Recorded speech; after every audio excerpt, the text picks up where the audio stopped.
ನಮಸ್ಕಾರ ಫ್ರೆಂಡ್ಸ್, ರಕ್ಷಾ ಸಿರಿಮನೆ ಚಾನಲ್ಗೆ ನಿಮಗೆಲ್ರಿಗೂ ಪ್ರೀತಿಯ ಸ್ವಾಗತ. ಇವತ್ತಿನ ದಿನ ನಾವು ಕಾರ್ತಿಕ ಮಾಸದ ಮಹತ್ವವನ್ನು ತಿಳ್ಕೊಳ್ಳೋಣ. ಕಾರ್ತಿಕ ಮಾಸ ಹಿಂದೂ ಧರ್ಮದ ಪವಿತ್ರ ತಿಂಗಳಲ್ಲಿ ಒಂದು ಮಹತ್ವವಾದ ತಿಂಗಳು ಅಂತಲೇ ಹೇಳ್ಬೋದು. ಇದು ವಿಷ್ಣು ಮತ್ತು ಶಿವನಿಗೆ ಸಮರ್ಪಿತವಾಗಿದೆ. ಈ ತಿಂಗಳಲ್ಲಿ ನಾವು ಬೆಳಗ್ಗೆ ಎದ್ದು ಸ್ನಾನ ಮಾಡಿ ದೀಪಾರಾಧನೆ ಮಾಡಿ ಉಪವಾಸ ಮಾಡೋದ್ರಿಂದ ನಮಗೆ ಹೆಚ್ಚಿನ ಫಲ ಸಿಗುತ್ತೆ ಅಂತ ಹೇಳ್ಬೋದು.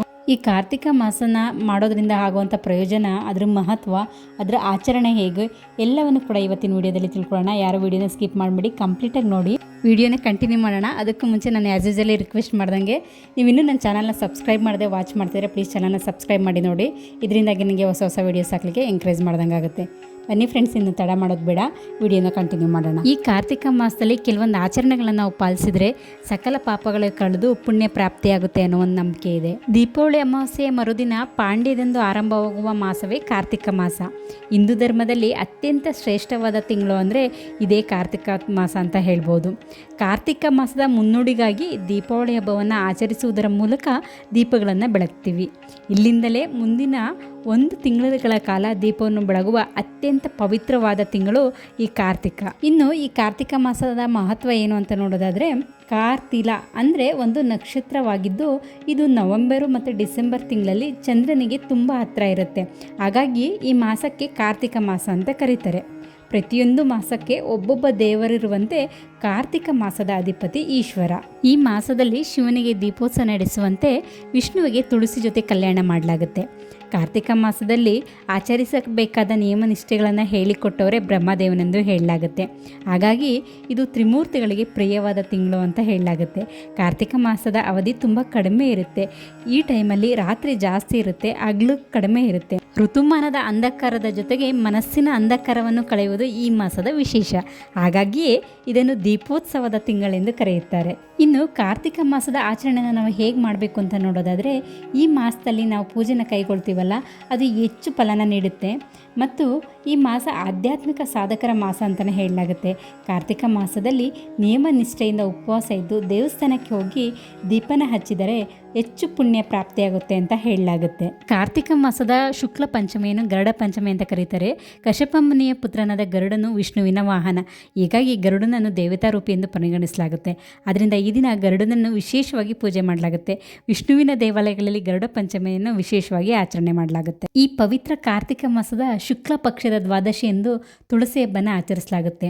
ತುಳಸಿ ಹಬ್ಬವನ್ನು ಕಿರು ದೀಪಾವಳಿ ಅಂತಲೇ ಕರೀತಾರೆ. ಈ ದಿನ ವಿಷ್ಣುವಿನ ಜೊತೆಯಲ್ಲಿ ತುಳಸಿಯ ಕಲ್ಯಾಣ ನಡೆಯುತ್ತೆ.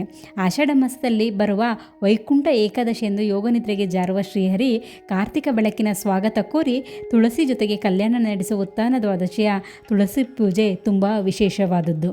ಇನ್ನು ಕಾರ್ತಿಕ ಮಾಸದ ಶುಕ್ಲ ಪಕ್ಷದ ಹುಣ್ಣಿಮೆ ದಿನವನ್ನು ಚಂದ್ರ ಜಯಂತಿ ಅಂತ ಕರೀತಾರೆ. ಈ ಹುಣ್ಣಿಮೆ ದಿನದಂದು ಚಂದ್ರನ ಬೆಳಕು 7% ಪ್ರಕಾಶಮಾನವಾಗಿರುತ್ತದೆ. ಯಾಕೆಂದರೆ ಈ ದಿನ ಚಂದ್ರ ಅತ್ಯಂತ ಸಮೀಪದಲ್ಲಿ ಇರ್ತಾನೆ. ಪೌರಾಣಿಕ ಕಥೆಯ ಪ್ರಕಾರ ಚಂದ್ರನು ಶಿವನನ್ನು ಕುರಿತು ಹಲವು ವರ್ಷಗಳ ಕಾಲ ತಪಸ್ಸು ಮಾಡಿದರು. ಆ ಸಮಯದಲ್ಲಿ ದೇವತೆಗಳು ಚಂದ್ರನ ತಪಸ್ಸಿಗೆ ಭಂಗ ತರಲು ತುಂಬ ಪ್ರಯತ್ನ ಮಾಡ್ತಾರೆ. ಆದರೆ ದೇವತೆಗಳು ಚಂದ್ರನ ತಪಸ್ಸನ್ನು ಕೆಡಿಸಲು ಮಾಡಿದ ಪ್ರಯತ್ನಗಳೆಲ್ಲ ವ್ಯರ್ಥ ಆಗುತ್ತೆ. ಚಂದ್ರನ ಏಕಾಗ್ರತೆಗೆ ಕೊಂಚವೂ ಭಂಗ ಉಂಟಾಗಲ್ಲ. ಚಂದ್ರನ ತಪಸ್ಸಿಗೆ ಮೆಚ್ಚಿದ ಶಿವನು ವಿಶೇಷ ವರಗಳನ್ನು ಕರುಣಿಸ್ತಾನೆ. ನಿನ್ನ ಸೌಂದರ್ಯ ಹೀಗೆ ಇರಲಿ, ನೀನು ನನ್ನ ಶಿರದ ಮೇಲೆ ಸದಾ ಕಾಲ ನೆಲೆಸಿರು ಎಂದು ಅನುಗ್ರಹಿಸ್ತಾರೆ. ಹೀಗಾಗಿ ಶಿವನ ಶಿರದಲ್ಲಿ ಅರ್ಧ ಚಂದ್ರಾಕೃತಿಯಲ್ಲಿ ಚಂದ್ರನು ಶಾಶ್ವತವಾಗಿ ನೆಲೆಸಿದನು. ಚಂದ್ರನನ್ನು ಧರಿಸಿಕೊಂಡ ಶಿವನನ್ನು ಈ ಕಾರಣದಿಂದ ಚಂದ್ರಶೇಖರನೆಂದು ಕರೆಯಲಾಗುತ್ತೆ. ಕಾರ್ತಿಕ ಮಾಸದಲ್ಲಿ ಸೋಮವಾರಗಳಿಗೆ ವಿಶೇಷವಾದ ಒಂದು ಮಹತ್ವ ಇದೆ. ಶಿವನ ಮಾಸವೆಂದೇ ಕರೆಯಲ್ಪಡುವ ಕಾರ್ತಿಕ ಮಾಸದ ಸೋಮವಾರ ಶಿವನ ಪೂಜೆ ಮಾಡಿದರೆ ಪುಣ್ಯ ಪ್ರಾಪ್ತಿಯಾಗುತ್ತೆ. ಈ ಸೋಮವಾರದಂದು ಶಿವಲಿಂಗಕ್ಕೆ ಹಾಲಿನಿಂದ ಅಭಿಷೇಕ ಮಾಡೋದ್ರಿಂದ ಸಕಲ ಪಾಪಗಳು ಕಳೆಯುತ್ತವೆ. ಸೋಮವಾರ ಬ್ರಾಹ್ಮಿ ಮುಹೂರ್ತದಲ್ಲಿ ಶಿವಪೂಜೆ ಮಾಡೋದ್ರಿಂದ ವಿಶೇಷ ವರಗಳನ್ನು ಶಿವನು ನೀಡುತ್ತಾನೆ ಎಂದು ಶಾಸ್ತ್ರಗಳಲ್ಲಿ ಹೇಳಲ್ಪಟ್ಟಿದೆ. ಹಾಗಾಗಿ ಕಾರ್ತಿಕ ಸೋಮವಾರದಂದು ಉಪವಾಸ ವ್ರತವನ್ನು ಕೈಗೊಳ್ಳುವುದು ತುಂಬ ಶ್ರೇಷ್ಠ ಅಂತ ಹೇಳಲಾಗುತ್ತೆ. ಸೋಮವಾರದ ಅಧಿಪತಿ ಚಂದ್ರ. ಚಂದ್ರ ಮನೋಕಾರಕನಾಗಿರೋದ್ರಿಂದ ಯಾರು ತಮ್ಮ ಮನಸ್ಸನ್ನು ನಿಗ್ರಹದಲ್ಲಿಟ್ಟುಕೊಳ್ಳುತ್ತಾರೋ ಅಂಥ ವ್ಯಕ್ತಿಗಳು ಉನ್ನತ ಸ್ಥಾನಕ್ಕೆ ಏರುತ್ತಾರೆ.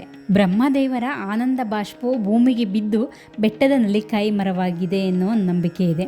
ಧಾತ್ರಿ ವೃಕ್ಷವೆಂದರೆ ನಲ್ಲಿಕಾಯಿ ಮರ. ಕಾರ್ತಿಕ ಮಾಸದಲ್ಲಿ ಧಾತ್ರಿ ಹೋಮ ಅತ್ಯಂತ ವಿಶೇಷವಾದ ಆಚರಣೆ. ಈ ಮಾಸದ ಹುಣ್ಣಿಮೆ, ತ್ರಯೋದಶಿ, ಚತುರ್ದಶಿಗಳಲ್ಲಿ ಧಾತ್ರಿ ಹೋಮವನ್ನು ಮಾಡಲಾಗುತ್ತೆ. ಧಾತ್ರಿ ಹೋಮವನ್ನು ಮಾಡಿದರೆ ಅಶ್ವಮೇಧ ಮಾಡಿದಷ್ಟೇ ಪುಣ್ಯ ಪ್ರಾಪ್ತಿಯಾಗುತ್ತೆ ಅಂತ ಹೇಳಲಾಗುತ್ತೆ. ಇದಿಷ್ಟು ಕಾರ್ತಿಕ ಮಾಸದ ಆಚರಣೆ ಮತ್ತು ಮಹತ್ವ. ಶಿವ ಪರಮಾತ್ಮರ ಆಶೀರ್ವಾದ ಸದಾಕಾಲ ನಮ್ಮ ಮೇಲೆ ಇರಲಿ ಅಂತ ಕೇಳ್ಕೊಳ್ತಾ ಈ ವಿಡಿಯೋನ ಇಲ್ಲಿ ಕಂಪ್ಲೀಟ್ ಮಾಡ್ತಾ ಇದ್ದೀನಿ. ಈ ವಿಡಿಯೋ ಇಷ್ಟ ಆದರೆ ಒಂದು ಲೈಕ್ ಕೊಡಿ, ಮತ್ತು ನೀವು ಇನ್ನೂ ನನ್ನ ಚಾನಲ್ನ ಸಬ್ಸ್ಕ್ರೈಬ್ ಮಾಡಿಲ್ಲ ಅಂದರೆ ಪ್ಲೀಸ್ ಚಾನಲ್ನ ಸಬ್ಸ್ಕ್ರೈಬ್ ಮಾಡಿ. ನೆಕ್ಸ್ಟ್ ವಿಡಿಯೋದಲ್ಲಿ ಸಿಗೋಣ ಫ್ರೆಂಡ್ಸ್. ಅಲ್ಲಿವರೆಗೂ ಟೇಕ್ ಕೇರ್, ಬಾಯ್.